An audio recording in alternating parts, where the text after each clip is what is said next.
प्राचीन समय की बात है, समस्त स्वर्गलोक उत्साहित था। भगवान नारायण स्वयं माता लक्ष्मी के साथ अपने विवाह में सभी को आमंत्रित कर रहे थे। माता लक्ष्मी के साथ भगवान विष्णु का विवाह कुंदनपुर नामक स्थान पर हो रहा था, जो माता लक्ष्मी का निवास स्थान है। सभी देव भगवान विष्णु की शादी में सबसे अच्छे दिखना चाहते थे, जिसके लिए वह जोरों शोरों से तैयारी कर रहे थे। सभी देवों में सर्वश्रेष्ठ कपड़े पहनने की होड़ लग रही थी। जैसे ही सभी देव तैयार होकर बारात में शामिल होने के लिए भगवान विष्णु के घर पर इकट्ठा हुए, तो उन्होंने देखा कि भगवान गणेश घर में प्रवेश कर रहे हैं। भगवान गणेश को वहां देखकर सभी देव काफ़ी परेशान हो गए, क्योंकि वे नहीं चाहते थे कि गणपति जी उनके साथ कुंदनपुर आए। इसके पीछे कारण, देवताओं ने यह भगवान विष्णु से कहा कि वे सभी लोग बहुत अच्छे दिख रहे हैं, लेकिन गणेश उनके साथ सही नहीं लग रहे हैं। हालांकि जगत पिता भगवान नारायण भगवान गणेश को पीछे नहीं छोड़ना चाहते थे, लेकिन देवताओं के दबाव के कारण उन्हें यह स्वीकार करना पड़ा। इसलिए वे एक योजना के साथ आए और भगवान विष्णु से गणपति को यह बताने के लिए कहा कि उन्हें स्वर्गलोक की देखभाल करनी है, क्योंकि वे सभी लोग जा रहे हैं।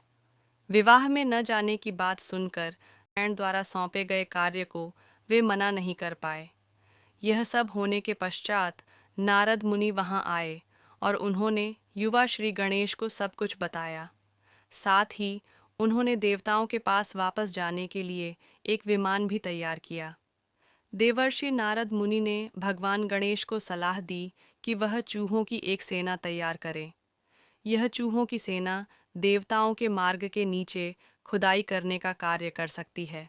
मार्ग की खुदाई करने से सड़कें खोखली बन जाएगी और खोखली सड़कें रथों, हाथियों, गाड़ियों और अन्य वस्तुओं के वजन को संभाल नहीं पाएगी। फिर जब वे सभी मार्ग पर चलेंगे तो सब डूब जाएगा और वे सब भीतर गिर जाएंगे।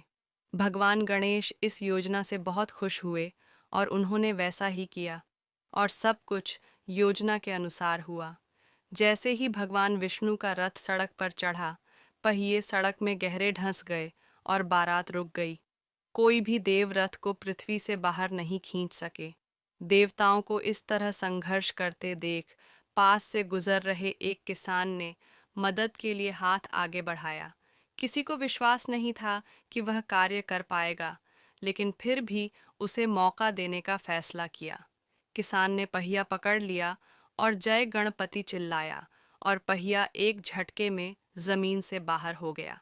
हर कोई चौंक गया और देवताओं ने उससे पूछा कि उसने श्री गणपति का नाम क्यों लिया। किसान ने उत्तर दिया कि भगवान गणेश सभी समस्याओं को दूर करने वाले हैं। वे प्रथम पूजनीय देव हैं, इसलिए वह हमेशा कोई भी काम शुरू करने से पहले भगवान गणेश का नाम लेते हैं। यह सुनकर सभी देवता लज्जित हुए और स्वयं को दोषी महसूस किया।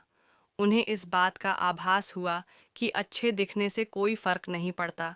जो वास्तव में मायने रखता है वह है किसी व्यक्ति की महानता और अच्छाई। सभी देवता वापस श्री गणपति के पास गए और क्षमा मांगी।